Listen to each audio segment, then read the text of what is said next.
They were taking me to the gallows.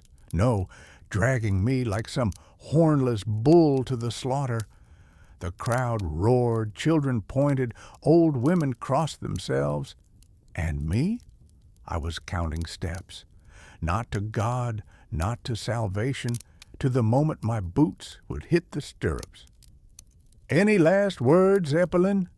asked the executioner, grinning as if he'd already taken my helmet and my head with it. "Oh, I do," I said. "Tell your mother her soup offended me less than your face." The crowd burst into laughter. Even a few guards sucked in air through their teeth. Meanwhile, my eyes were on the horse. My horse. He stood just astride from the city gate, snorting, pawing at the ground, waiting. He knew that today it was together or in the dirt. Hell, I hadn't robbed half the merchants in the empire just to end up like this, to applause from the same people I'd lightened of their gold. And when they led me through that gate, I did something that still makes the oldest guards wake in the night to the echo of a crowd scream. Subscribe if you want to hear how I turned my own execution into a joust with death. And drop a comment telling me where you're listening from. Let my escape travel further than I ever did. I was born a knight. At least, that's what my mother claimed. My father, on the other hand, liked to say, knighthood is a title. Survival is a craft. And hell, he was right. We, the von Gailingen family, lived in Franconia. Not poor, but nowhere near swimming in gold. Our castle was more of a big stone house than the kind of fortress our neighbors bragged about. Still, we had enough for horses, swords, and a little wine. In my youth, I learned everything expected of a young knight: riding, fencing, archery, drinking more than your opponent while still staying in the saddle. But over time, I noticed one uncomfortable truth. Someone had to pay for all those knightly games. And in my family, paying was not something we did well. When the gold in our chests began to rattle louder from how little there was, I first heard my father use a word that would change my life. Raitere, rating. At first, I thought he was joking. But in the Holy Roman Empire of the 15th century, robbery was almost as respectable as tournaments, especially if you robbed the right people, merchants from a rival city, enemies of your lord, or anyone foolish enough to refuse the road tax. My first raid was almost innocent. With two friends, I stopped a caravan of cloth, shouting, "In the Emperor's name!" and turned it toward our castle. I remember the strange taste in my mouth, a mix of fear and pleasure, when you hold someone's goods in your hands and know they're yours now. With each new ride, I realized I preferred the road to the castle halls, the cry of a horse to the songs of courtly ladies. And very quickly, I went from being the knight who protected merchants to the one whose name made them tremble.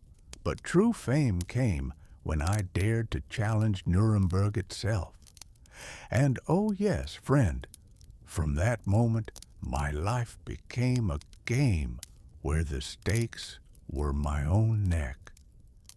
Stay with me to hear how I turned the richest city in Franconia into my personal treasure chest, and how it decided to hunt me down.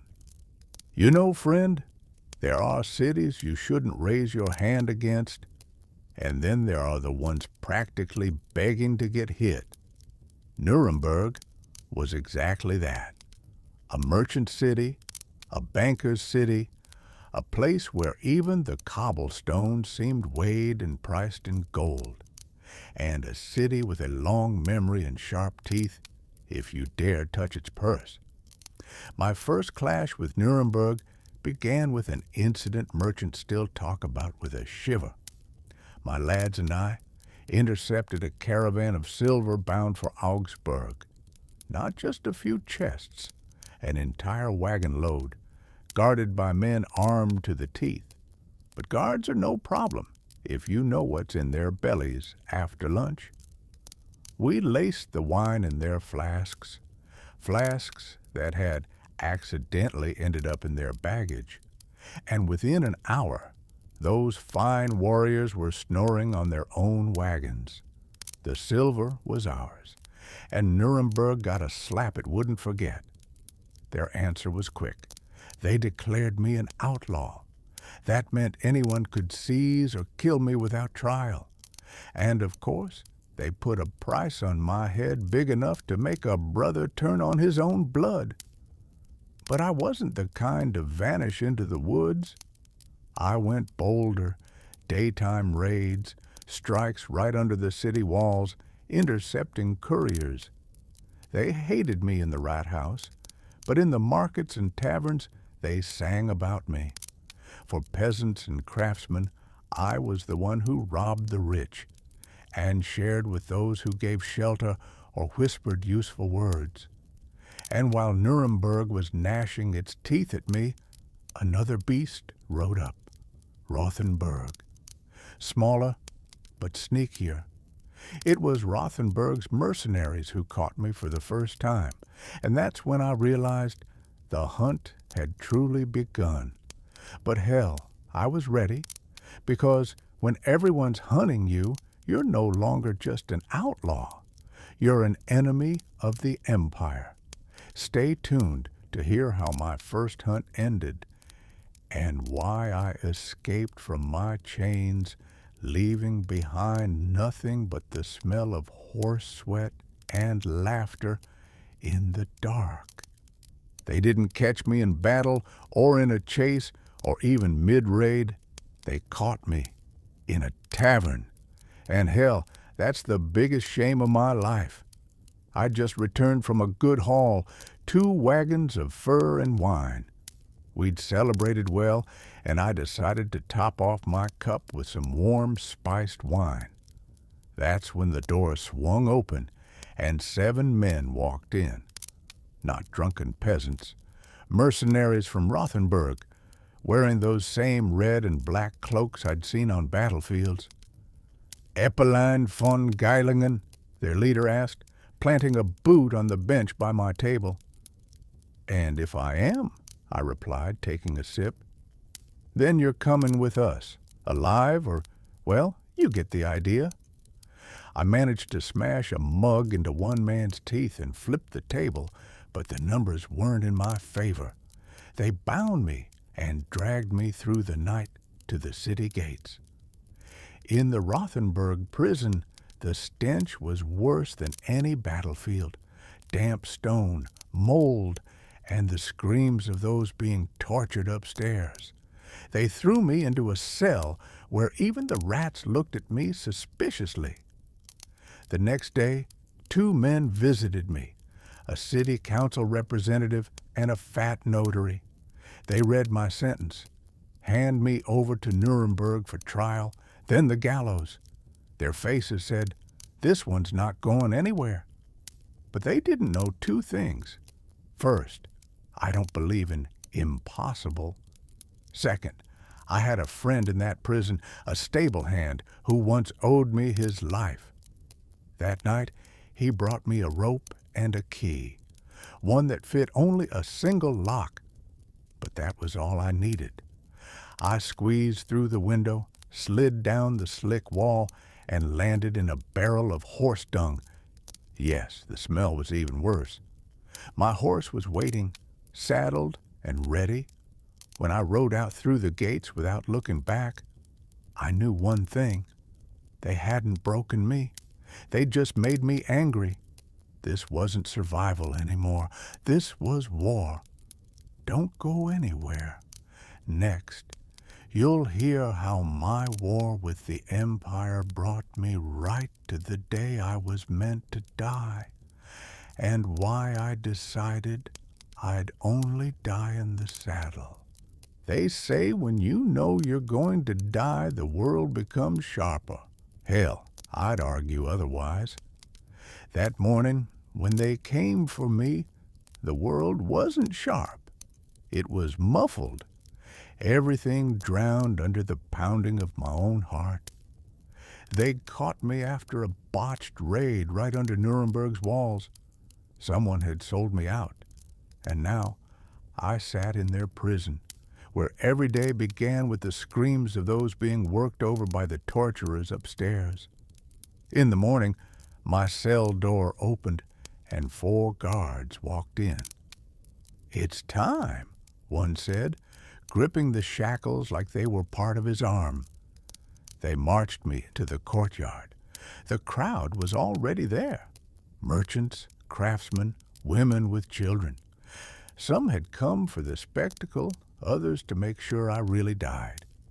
They let me mount a horse, a standard practice so the condemned could be paraded for all to see.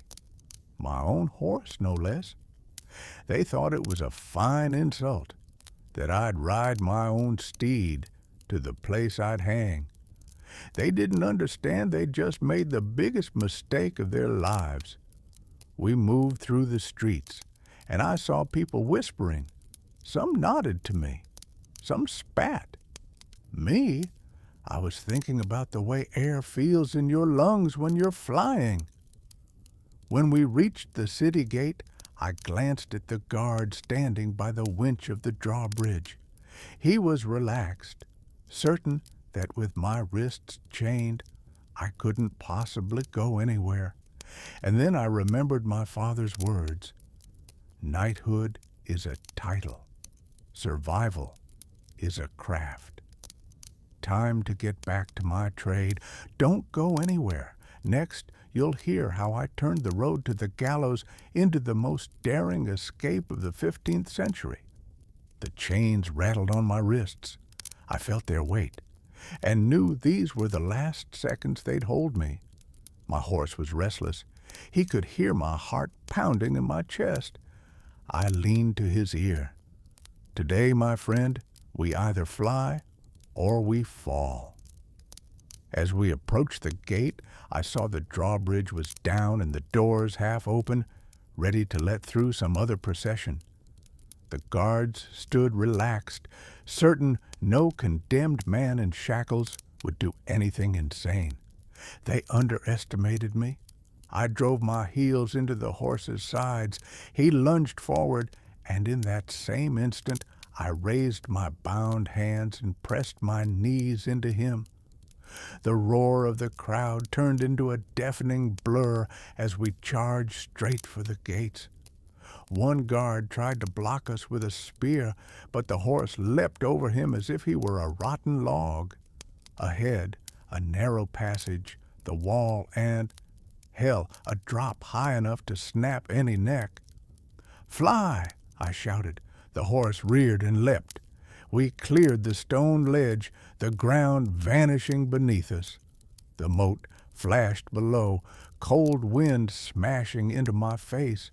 We landed on the far side with a heavy thud. The horse skidded, then held his footing. Behind us rose a scream so loud it must have been heard in the neighboring villages. I didn't look back.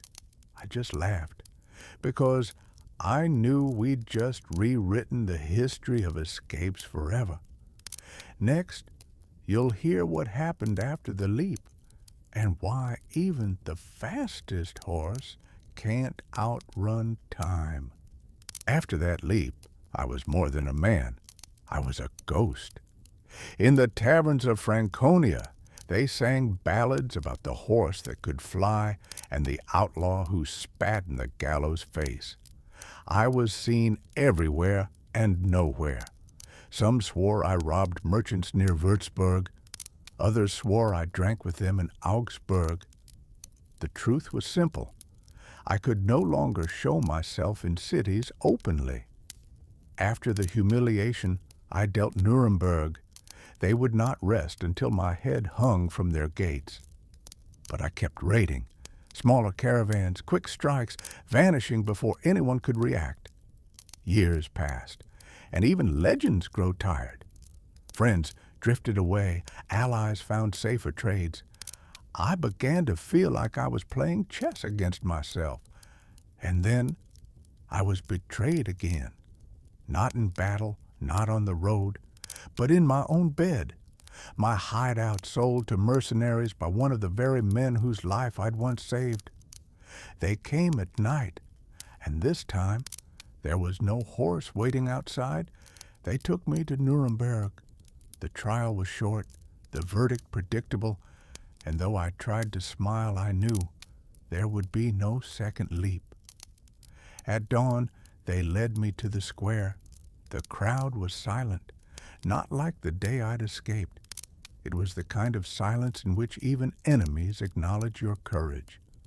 The rope tightened around my neck, and the last thing I thought was, knighthood is a title, survival is a craft, and legends outlive us all. Stay to hear the epilogue, what happened to my name after death, and why Eppelein von Gailingen still rides in German ballads today. You think it ended with my death? No, friend. Some live by their body, others by their name. The name Eppelein von Gailingen kept riding the roads of the Holy Roman Empire long after I was gone. In Franconia, when children misbehaved, parents would say, "Sit still, or Eppelein will come and take you on his horse." And in taverns, when wine loosened tongues, they sang about the leap over the city gate. Of course, with each passing year, the leap grew higher, the moat deeper, and eventually I was said to have cleared an entire river. My name was used to frighten merchants and to inspire young adventurers. And the funniest thing? Years later, in Nuremberg itself, they started selling souvenirs with my face on them. They made a business out of the very man they once wanted dead. Maybe I lost my final game, but legends don't measure victories in days or years. Legends live in songs, in whispers at the marketplace, in stories told by firelight. And when you hear a German ballad about a rider who laughs in the face of death, you'll know it's me, Eppelein von Gailingen. Knight, outlaw, ghost on the road. If you enjoyed this ride, subscribe for more stories of the boldest heists in history. And drop a comment. Was I a criminal or a hero?